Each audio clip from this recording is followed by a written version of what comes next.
So we're going to continue with relationships in circles, but in this section we're going to talk more about the line lengths or the chord lengths or the tangent lengths as opposed to angle measures and arc measures. So first thing in this video that we're going to notice is we're talking about segments of chords. And basically when two chords intersect in the interior of a circle, each chord is going to be divided into two segments called the segments of the chord. So in other words, here's chord CD. However, it's broken up into two segments, right? It's got, let's say this is the center, right, or the intersection point. It's this segment of it and this one. So segment 1 and segment 2. And the same thing will happen for chord, AB, is it really ends up, the intersection point splits it into two. So this is part 3 and this is 4. And what happens is that we're going to learn that those segments, there's a relationship between them. Okay, let's go to the next slide and we'll see what that relationship is. Basically, segments of chords theorem. And it basically says that if two chords intersect in the interior of a circle, then the product of the lengths of the segments of one chord is equal to the product of the lengths of the segments of the other chord. So what that says is that this length here, DE times EC, whatever that is, EC times ED, okay, that product is going to be equal to the product of AE times EB.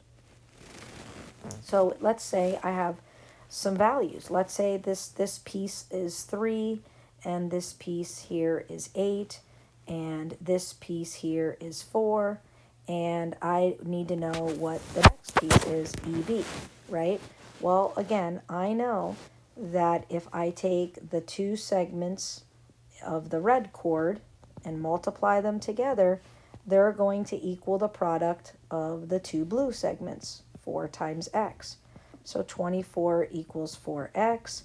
And when I divide everything by 4, I get that x equals 6. So I know that EB, the length, is 6. So it's a pretty cool theorem to use, and it really helps you. They're always going to give you pieces, and they're going to ask you to find some fourth missing piece or whatever. Another relationship that we're going to do is we're going to be finding how the lengths of the sides work with secants or tangents, right? So we want to understand a few parts of them.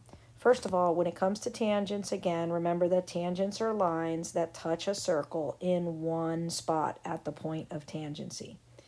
A secant, however, is a little bit different. The secant goes from, wherever it starts or whatever, and it starts outside the circle and oftentimes ends inside. So what happens is it has this external part of it in red here. This is the part of the secant that is external to the circle or outside the circle. This black part in here, well, this is the internal portion of it. Altogether, it forms the entire secant. So how does that, translate to some formulas? Well, again, here, they're just, before we go to the formula or the theorem, they're kind of like naming everything again. So again, this is a secant line. That's the external part. This is the internal part. The entire PR is the actual secant. So PS in this section is tangent, right? PS from here to here, that's the tangent line. PR is the entire secant segment, and PQ is the external segment. So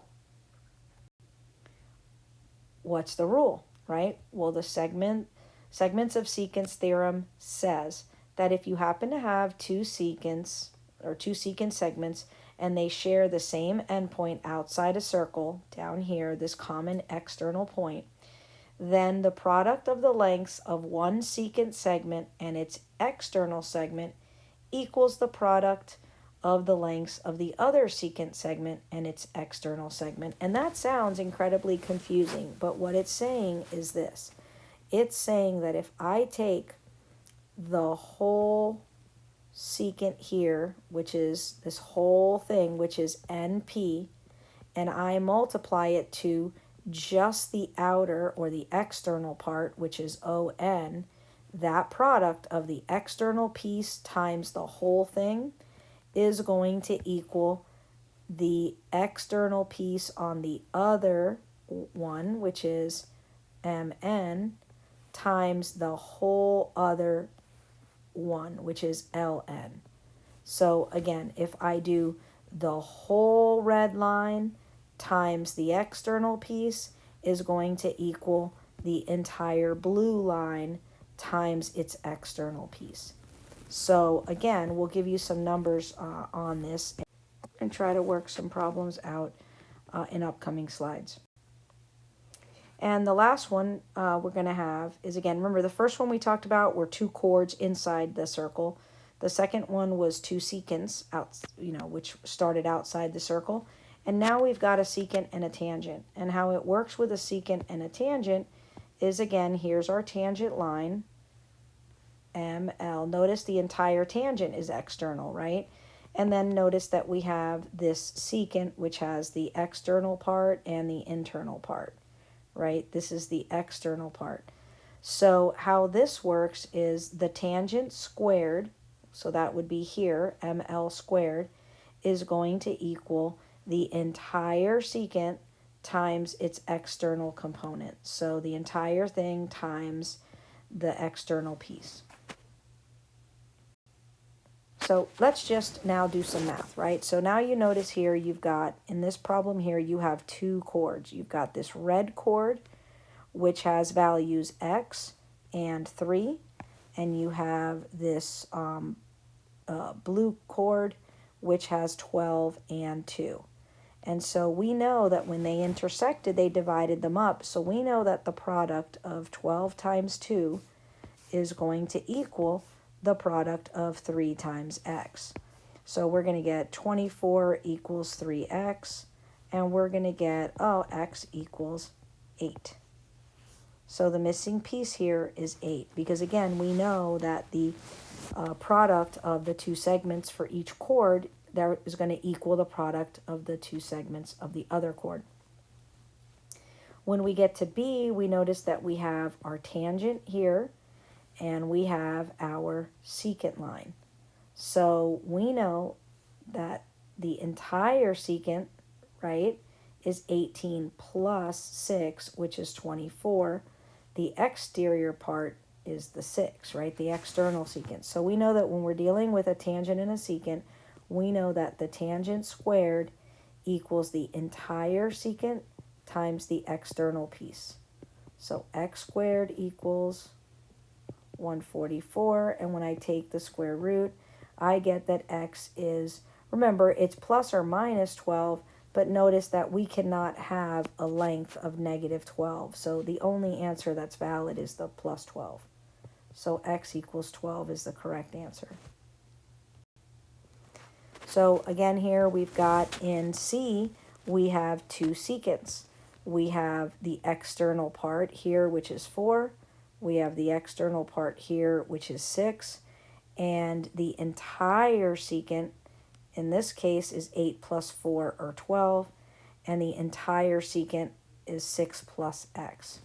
So again, we know that they have to be equal once I set it up correctly. So I know it's the whole secant, 6 plus x, times the external piece is equal to the whole other secant times the external piece, which is 4. So I have to distribute my 6. 36 plus 6x equals 48. Subtract 36 from both sides. 6x equals 12. And so when I divide by 6, I get that x equals 2.